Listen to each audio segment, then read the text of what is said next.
mars 2016. Et son but, c'est de venir en aide à des chiens qui ont été abandonnés pour qu'ils puissent être replacés dans une nouvelle famille. On sait que les animaux, ils sont pas là de toute façon, c'est pas un endroit où ils doivent finir leur vie, ils sont pas là jusqu'à la fin de leur vie. Le but, c'est vraiment qu'ils viennent et qu'on puisse les placer le plus rapidement possible. Donc pas n'importe comment, on sélectionne vachement nos adoptants, on fait super gaffe à ça, on essaye de faire des placements vraiment de qualité. Mais par contre, on fait attention à la relation qu'on a avec les animaux, on essaye de pas trop s'attacher parce qu'on sait que la finalité, c'est qu'ils soient adoptés.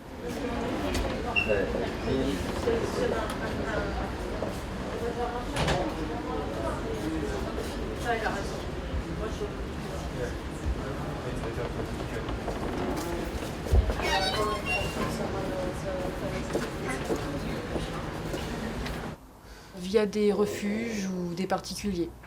Voilà. Ça dépend des périodes. On a beaucoup d'appels pendant les vacances, pendant les saisons de chaleur, donc printemps et printemps-été, l'automne un petit peu aussi. Très peu en hiver, mais surtout l'été, on a énormément de monde. Alors il y a plusieurs types d'arrivées, hein. On a les sorties de fourrière, donc ça c'est régulier. Toutes les 2 semaines, on récupère tous les animaux qui ont été trouvés errants dans le 95 et qui ne sont pas récupérés par leurs propriétaires. Donc ça, c'est un transfert qu'on a toutes les 2 semaines.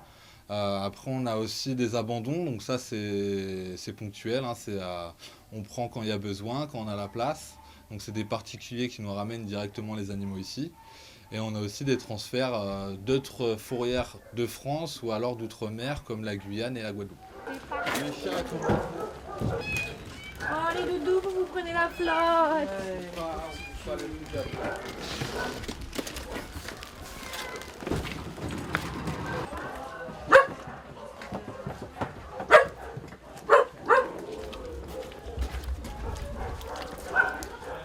Là, on a une capacité d'environ 100 chiens et 100 chats. Sachant que les chats, on peut toujours déborder un petit peu parce qu'on peut en mettre, plusieurs par box. Et puis, on a quelques pièces où on peut grouper des grosses arrivées, quoi.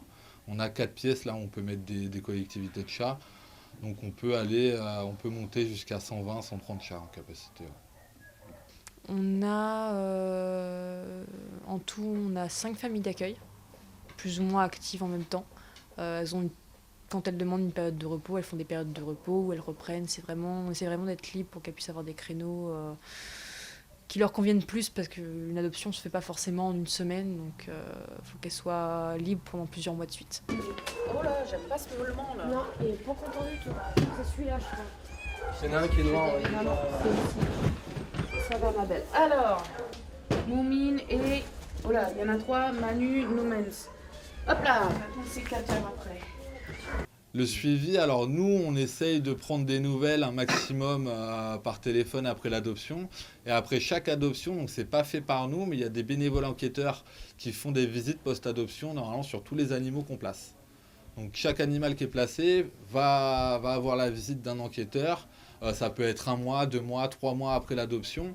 Et l'enquêteur va passer au domicile, voir si l'animal est bien nourri, en bon état, soigné, et s'il est heureux.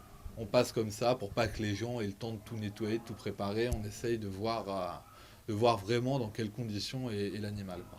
Oui, on a un suivi régulier. On suit dans la première semaine, puis dans le premier mois, puis tous les 6 mois, puis tous les ans.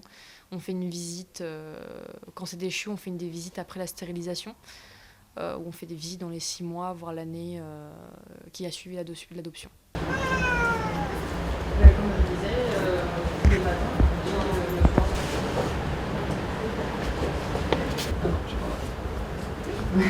C'est pas quand il y a trop d'animaux, parce que les animaux, alors soit on a de la place pour les prendre, soit on les prend pas. Après, les familles d'accueil qu'on a, ça va déjà être des bénévoles qui sont chez nous, donc des gens qu'on connaît, des gens de confiance. Et ça va surtout être pour des animaux qui sont pas encore sevrés, qui ont besoin de beaucoup d'attention. Après, on fait pas de famille d'accueil comme ça pour autre que pour des animaux qui sont pas sevrés, quoi, c'est vrai. Ou des animaux qui ont besoin d'être sociabilisés, des cas particuliers en fait. On place pas d'animaux en famille d'accueil jusqu'à leur adoption, parce qu'il faut que les animaux de toute façon soient visibles ici. À partir du moment où ils sont à l'adoption, il faut qu'on puisse les voir, donc il faut qu'ils soient visibles en box pour les futurs adoptants. Non, c'est pas arrivé. Ça... Ah si, c'est arrivé sur une famille, un dalmatien. qu'on a récupéré, qui avait 2 mois. La famille l'a adopté. Malheureusement, ça arrive régulièrement. Après, bon, il y a des fois où c'est la faute de l'animal, je vais dire, mais c'est pas ça, c'est des incompatibilités d'humeur en fait. Il y a des animaux qu'on va placer, on n'a pas beaucoup de visibilité dessus. Il y en a qu'on garde 2 ou 3 jours et qu'on fait adopter, donc on ne connaît pas encore vraiment le caractère de l'animal. Donc on se dit, tiens, avec cette famille, ça va pouvoir coller. Mais il se peut qu'on fasse des erreurs aussi, donc il y a des fois où ça colle pas, donc l'animal revient. Nous, on s'engage de toute façon à reprendre tous les animaux qu'on a placés. Une fois qu'on les a adoptés, si ça se passe mal, on veut qu'ils reviennent ici justement. On ne veut pas qu'ils soient placés à droite ou à gauche à des gens qu'on ne connaît pas. On veut vraiment pouvoir avoir un suivi sur nos animaux. Il n'y a pas de période d'essai. Alors s'il y a des animaux un petit peu difficiles, on va faire des placements provisoires. Si on n'est pas trop sûr, on fait un contrat d'1 mois. Donc c'est un contrat de placement provisoire, c'est 1 mois pour voir comment ça se passe, si ça se passe bien dans la famille. Au bout d'1 mois, donc si ça se passe bien, on fait le contrat définitif. Donc l'animal passe à leur nom. Si ça se passe mal, on le récupère. Mais après, on a très peu de retours sur les placements provisoires. Non, tu peux pas forcer ça. Il faut couper ces trucs-là qu'il faut couper. Oui, on est en partenariat avec Animalis, via l'Arche des associations. On est en partenariat avec Royal Canin qui nous envoie des croquettes.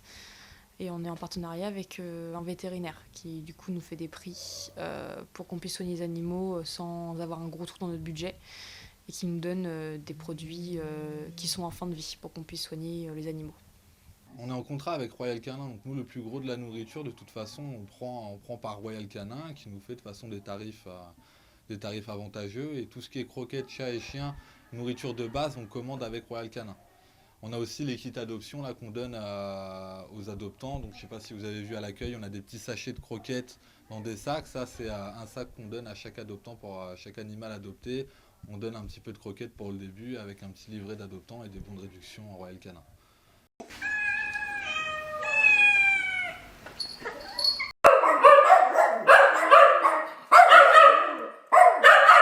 Alors en fait, on ne conçoit pas acheter d'animaux.